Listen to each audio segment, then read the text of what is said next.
Hello to everyone.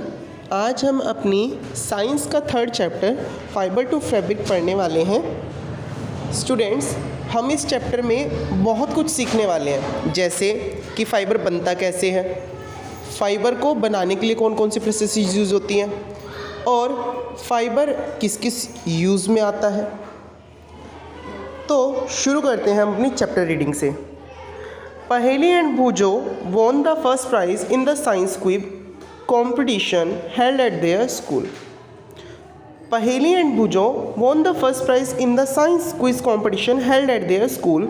They were very excited and decided to use the prize money to buy clothes for their parents. पहेली और भूजो के घर पे पहेली और भूजो के स्कूल में क्विज कंपटीशन हुआ और वो जीत गए।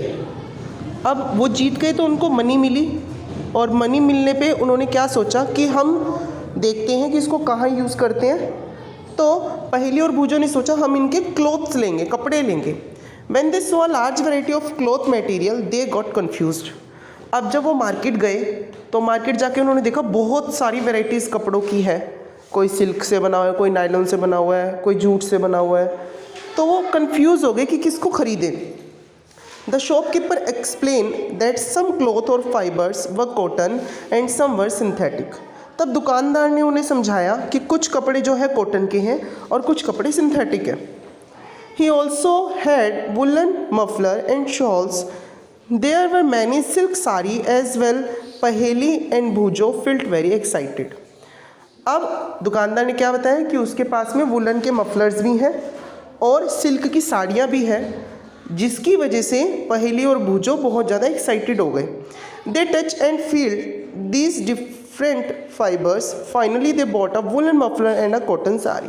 तो उन्होंने हर एक कपड़े को छूकर देखा और छूने के बाद में फाइनली पहेली और भूजो ने एक तो वुलन का मफलर ले लिया और एक कॉटन की साड़ी।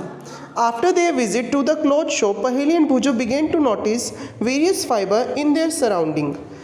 अब आने के बाद, शॉप से विज़िट करने के बाद पहेली और भूजो ने क्या नोटिस करा कि उनके आसपास बहुत सारे फाइबर्स हैं। They found that bedsheets, blanket, curtain, table clothes, towel and duster were made from different kind of fabrics. तो उन्होंने क्या समझा कि बहुत सारी चीज़ें हैं जो अलग अलग फाइबर्स से बनी हुई हैं। Even their school bag and the gunny bag were made from some kind of fabric. इसके अलावा उनका खुद का स्कूल बैग भी किसी कपड़े से ही बना हुआ है, किसी दूसरे काइंड के फैब्रिक से बना हुआ है। They try to identify this fabric as cotton, wool, silk और synthetic. Can you also identify some fabrics. तो अब पहेली भूजो ने क्या सोचा कि अब हम इनका पता लगाएंगे ये किन कपड़े से बने हुए हैं।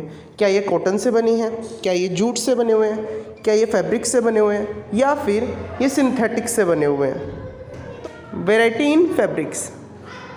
अब हम ये पढ़ने वाले हैं कि फैब्रिक्स के अंदर कौन कौन सी वैरायटीज़ होती हैं। मान लीजिए आप अपनी अलमीरा ओपन करिए और अलमीरा के अंदर देखेंगे कोई जो शर्ट है, कोई जो ड्रेस है वो कॉटन की है और कोई ड्रेस नॉर्मल फैब्रिक की है, कोई ड्रेस जूट की है और कोई ड्रेस जो है वो नायलॉन की है।